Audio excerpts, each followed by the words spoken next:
Hello, this is your computer lesson for this week.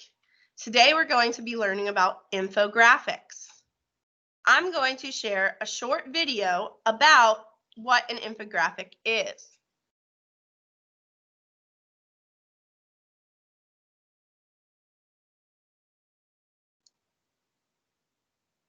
Infographic, also known as information graphic, it is a visual representation of information and data, portrayed in the form of a chart, graph, or other image accompanied by minimal text, intended to give an easily understood overview, often of a complex subject. The very first known infographic dates back to 1626. It used to depict the rotation patterns of the sun. 160 years later, infographics used to present statistical graphs and charts, introducing the very first pie chart into the world.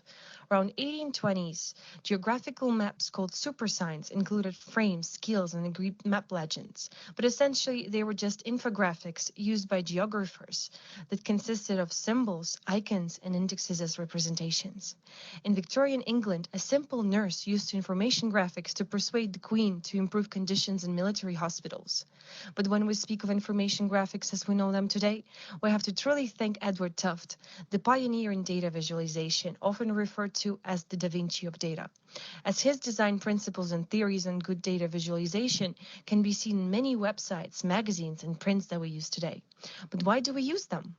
All humans are essentially visually wired.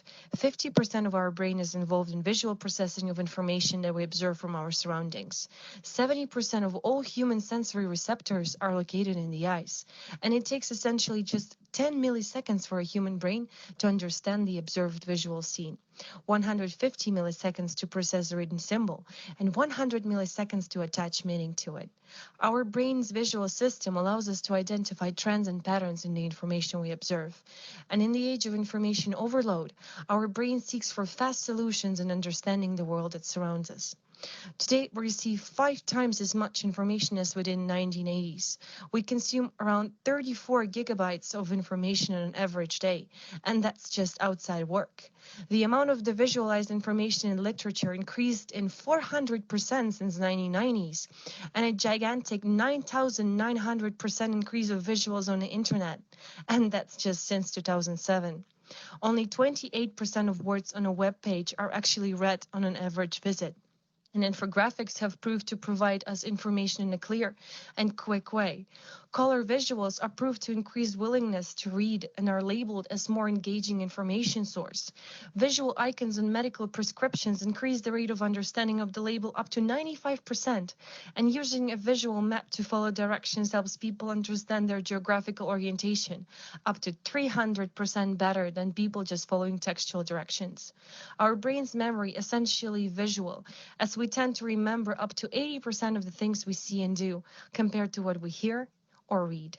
Infographics can be used in multiple ways: presenting flowcharts versus comparisons of data, maps and timelines, visual articles, statistical graphs, informational design and architecture, photo or illustration lists. There are multiple tools out there in the market, just to name a few. Also, according to the study conducted at Wharton School of Business, only half of the audience are persuaded by purely verbal presentation. Though if we add visuals to the same verbal information, we will persuade 67% of the audience. So we'd like to thank the 24 people in the audience for your attention. Created using Powtoon.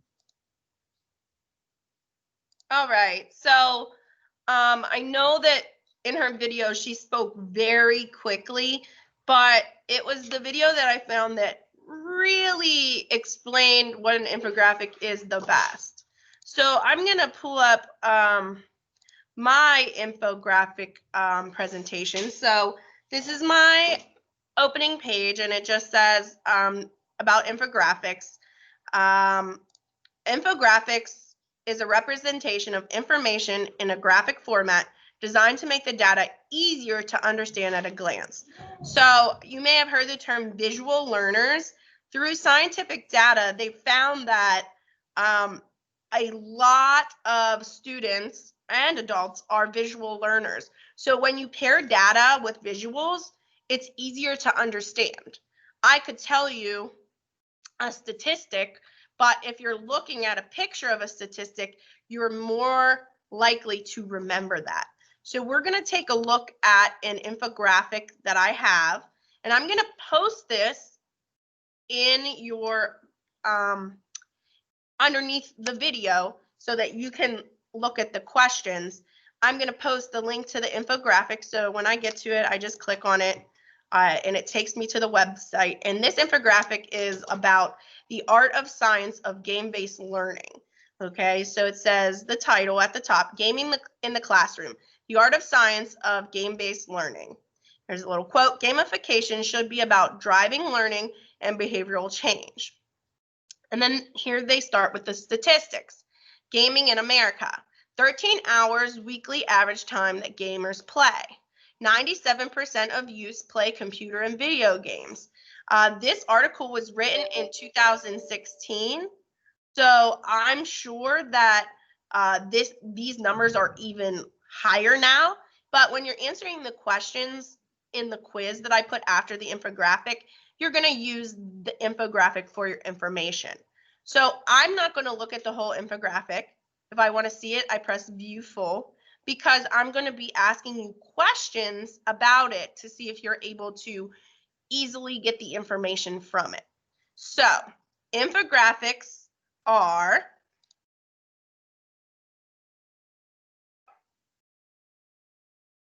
a representation of information in a graphic format designed to make the data easily and understandable. The resource contains links to online infographics and questions. You're going to investigate and look at the infographics to find the answer to these questions. All right, so I'm going to end the video. Below under the post, you're going to find the document that I just had that has the link to the infographic. We're just doing the first one, and we're going to do the second one a different day. And then there's going to be another link to the questions that I'm going to be asking you about the infographic. So under the video, you're going to have two things. One, the presentation with the link of the infographic, and two, a link to open questions that you're going to submit to me about the infographic. I'll see you guys next week. Bye.